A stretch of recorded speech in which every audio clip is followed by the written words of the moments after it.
반갑습니다. 성주준입니다. 제가 지난번에 영상을 통해서 그런 말씀을 드린 적이 있죠.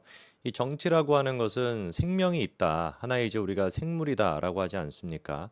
영원할 것 같았던 권력도 결국에 무너지게 되고 끊임없이 권력을 위해 가지고 내부에 분열이나 아니면 변화가 생기는 것. 이게 이제 정치의 본질인 것인데 하물며 제 아무리 이재명이라고 할지라도 이런 어떤 정치의 속성에서 벗어날 수가 있겠냐?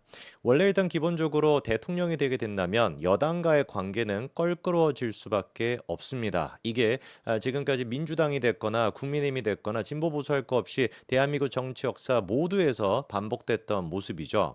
이재명 같은 경우도 마찬가지일 수밖에 없다. 그리고 그거를 잘 보여주는 거. 여당과 지금 이재명의 파워 게임이 진행 중이라는 걸 잘 보여주는 게 강선우와 이진숙 두 사람에 대한 문제다. 이런 말씀을 제가 드린 적이 있습니다. 자, 그러면 결국에 이번에 결정을 내린 건 그거예요. 강선우는 살리고 이진숙은 날리겠다라는 것인데 이게 도대체 의미하는 게 뭐냐? 간단한 겁니다. 이재명이가 민주당의 눈치를 본다. 결국에는 이재명 같은 경우는 지금 상태에서 권력의 초반이다 보니까 민주당에게 끌려가는 그런 모습을 선택했다. 이렇게밖에 볼 수가 없습니다. 이 무슨 말씀을 제가 드리는 것인지 이번에 우상호 정무수석의 얘기를 통해서도 우리가 이런 맥락을 읽어낼 수가 있거든요. 도대체 무슨 일이 벌어지고 있는 것인지 민주당 내부 상황에 대해 가지고 자세히 좀 제가 말씀을 드리겠습니다. 강선우는 살리고 이진숙은 날렸다. 이거에 대해 가지고 뭐 언론들은 대도 안 되는 말 이상한 말 헛소리를 하고 있어요. 뭐 예를 들어서 이런 식입니다. 실용주의가 작용을 한다. 뭔 개소리인지를 보니까 이진숙 같은 경우는 뭐 지금 교육부 장관인 것인데 뭐 논문 표절 이런 것들은 직접적으로 연관이 되어 있지 않냐. 그러니까 날린 것이고 강선호 같은 경우는 갑질 논란 그리고 또 인성 이런 문제인데 이거 같은 경우는 여가부의 업무와 직접적인 연관성이 높지 않다. 그래가지고 이거를 이재명이가 실용주의 관점에서 야 강선호 같은 경우는 여가부 장관의 어떤 일과 이 갑질 논란은 상관이 없고 이준석 같은 경우는 교육부 장관이랑 상관이 있으니까 얘는 날리고 얘는 이게 말이나 이걸 분석이라고 지금 하고 앉아있지 뭐 이런 개떡 같은 소리를 갖다 하고 있는지 모르겠어요. 너는 이거 뭐하러 소개하냐 뭐 이렇게 생각하실 수도 있겠지만 철저하게 강선우를 살린 이유는 그냥 간단한 겁니다. 파워게임에서 지금 이재명이가 밀리고 있기 때문인 거예요. 그 얘기가 우상호의 얘기를 통해서도 잘 알 수가 있습니다.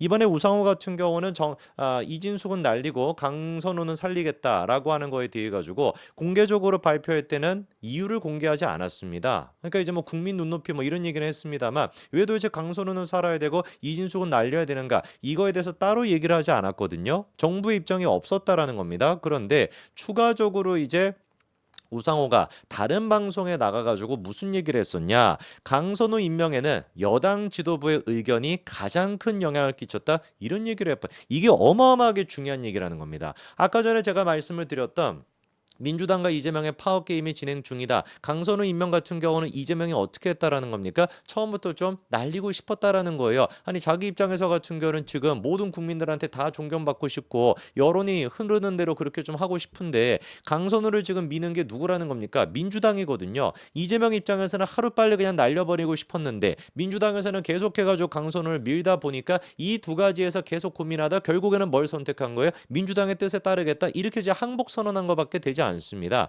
그러니까 지금 우상호가 직접적으로 나와가지고 무슨 얘기 핵폭탄급의 얘기를 갖다 던졌잖아요. 강선우는 왜 살아야 되는데 그 여당 지도부의 뜻이야.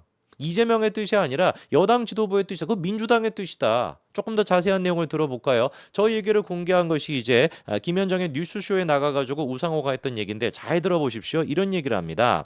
그런데 어쨌든 여러 가지 종합적으로 고려해서 이런 결정을 내렸고 이 결정에 가장 영향을 많이 미친 것은 여당 지도부의 의견이었다고 저는 그렇게 판단하고 있습니다. 자, 그러면 그게 도대체 무슨 뜻인가요? 라고 물어봤더니만 우상호가 뭐라 그래? 그거는 여당 지도부한테 물어봐 주시기 바랍니다. 정확하게 지금 뭐 하는 거겠습니까? 대통령과 여당 지도부를 갖다가 구분시키고 있는 거예요. 강선우를 임명을 강행했던 거 이거는 지금 누구의 뜻이 아니다. 이재명의 뜻이 아니라 여당 지도부의 뜻이다. 그러니까 나한테 묻지 말고 정무수석인 나한테 묻지 말고 여당 지도부한테 물어봐 이거거든요. 그러니까 저 얘기를 듣고서 김현정 씨가 추가적인 또 질문합니다. 이런 것이겠죠. 아니 두 사람에 대해 가지고 판단이 엇갈린 거 이진숙은 안 되고 왜 도대체 강선우 되냐 의아하는 사람들이 많이 있다. 왜냐하면 두 후보자의 논란이 비슷하기 때문에 이거 이거는 어떻게 봐야 됩니까? 라고 재차 물어봤더니 또 우상호가 뭐라고 합니까? 가장 마지막에 가장 영향을 미친 것은 가장을 지금 두 번이나 씁니다. 가장 마지막에 가장 영향을 미친 거는 제가 볼 때는 강선우 후보자의 경우는 여당 지도부들의 의견이 가진 영향을 미치는 것으로 보인다고 제가 말씀을 드린 것이다. 정확하게 정리가 되시죠? 우상호가 공개적으로 이제 발표할 때는 왜 도대체 강선우는 살아야 돼? 그거에 대해서 얘기하지 않고 굳이 그거를 밝히자마자 바로 다른 방송에 나가가지고 개인적인 약간 자격으로 뭐라고 지금 얘기하는 거겠습니까? 야, 이거 지금 강선우 살리는 거 그건 대통령 뜻이 아니라 여당 지도부의 의지야. 이렇게 지금 두 가지를 선을 긋고 있다라는 것이죠. 뭔 말인지 정리가 되시죠, 그렇죠?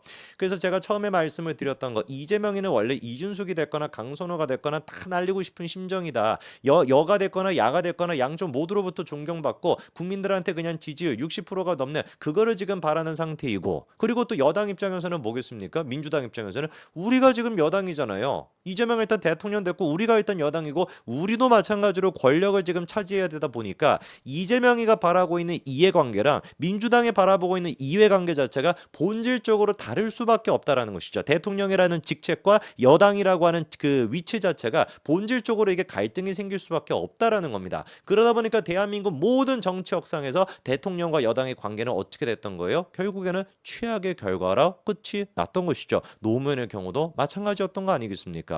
자, 이런 상태이다 보니까 문재인 정부 쪽에 있는 정부 인사조차도 이번에 직접적으로 나와가지고 폭로를 또 했죠. 뭐라고 합니까? 아니 강선우가 나한테까지도 갑질을 했는데 어떻게 이런 사람이 지금 장관이 될 수가 있냐? 기가 막히다. 자, 생각을 해보십시오. 이 사람이 지금 뭐 하는 사람? 저는 뭐 처음 들어보는 사람인데 정영애라 그래가지고 여가부 장관이었던 사람이에요. 강선우 그 어떻게 보면은 선배라고 할 수가 있죠. 그런데 문재인 정부 당시에 여가부 장관을 했던 사람이 윤석열 정부의 여가부 장관에 대해 가지고 지금 폭로를 하는 것이 아니라 이재명 정부의 여가부 장관에 대해 가지고 문재인 정부에 있었던 사람이 왜 폭로를 하겠습니까? 무슨 말인지 이해가 되십니까? 아니 당연히 민주당의 원래 종특을 생각을 해봤을 때 종특이라는 표현은 좀 그러나 뭐라고 해야 되지? 뭐 기본적인 어떤 그 뭐 특징을 우리가 생각을 해봤을 때 자기 편이라고 한다면 묻지도 따지지도 않고 무조건 이제 쉴드를 쳐주는 거 그게 원래 문파들과 그다음에 개딸들의 특징 아니에요? 그런데 지금 왜 도대체 갑자기 문재인 정부 당시에 여가부 장관에 있던 사람이 튀어나와가지고 뭐라고 얘기를 합니까? 강 후보자가 자기의 지역구에 해바라기 센터라는 거를 뭐 설치해달라고 요청을 했나 봐요. 근데 여가부에서 이제 판단을 해보니까 산부인과 의사 확보가 어려웠다라는 거죠. 그 내용을 강선호한테 보고를 했더니 하라면 하는 거지 무슨 말이 맞냐 이런 식으로 막 화를 내가지고 여가부 기획조정실 예산 일부를 갖다가 삭감해버렸고 결국에 그래서 강선호 의원실에 가가지고 사과하고 한 소리 듣고 예산을 살렸다라고 하는 얘기를 지금 누가 하는 거예요? 바로 전에 있었던 정영애 여가부 장관이 지금 이런 폭로를 하는 겁니다. 강선우의 뭐 인성이나 갑질이라고 하는 게 보좌관 아나무인 그 자체였던 거죠. 이게 무슨 뭐 여가부 장관이 됐거나 누가 됐든지 내가 국회의원인데 니까짓 게 뭐라고 감히 떠들어. 여가부 장관 니까짓 게 뭐라고 나한테 이래라 저래 예상을 삭감시켜버리면 되는 것이지. 그래가지고 지금 저 여가부 장관이라고 하는 사람까지도 뭐 사과를 하고 한 소리 듣고 결국에 뭐 이렇게 된다라는 거 아닙니까? 강선우의 인성이야 우리가 뭐 익히 알고 있었던 것인데 우리가 본질적으로 이 사안을 봐야 되는 건 뭐다? 뭐 실용주의라고 하는 개뿔 뜯어먹는 뭐 이런 소리를 할 것이 아니라 사실상 이미 이재명이가 대통령이 되는 그 순간부터 여당과의 관계는 어떻게 될 수밖에 없다. 이런 식으로 끊임없이 파워 게임이 이루어질 수밖에 없다. 지금 집권 초기죠, 그렇죠? 놀랍게도 지금 대통령이 된 지 2달이 되지 않았습니다. 한 2년 가까이 된 것 같은데 2달도 채 되지 않는 이런 상태다 보니까 정권이 이제 한 중반부나 후반부 정도 가가지고 이재명과 어떤 그 여당의 파워 게임이 더 본격적으로 될 텐데 그럴 수밖에 없고 지금부터 뭔가 이재명이가 여당으로부터 견제를 받으면 진짜 자기가 위험하다라고 판단할 수가 있으니 여당의 협조가 없으면은 헌법 개정 못합니다. 여당의 협조가 없으면은 이재명 대통령 한 번도 못합니다. 대통령 임기 5년 딱 끝나고 나면은 이재명 바로 깜빵행 갈 수밖에 없을 거거든요. 이러다 보니까 이번에 어떻게 한 거예요? 여당의 눈치를 봐서 강선우를 살린 겁니다. 제가 다시 한번 말씀드릴 거예요. 한번 지켜보자고요. 이재명을 잡아먹는 사람은 지금 지리멜레레는 저는 뭐 국민의힘이 아니라 오히려 민주당이 이재명을 잡아먹게 될 겁니다. 여기까지 말씀드리겠습니다. 감사합니다.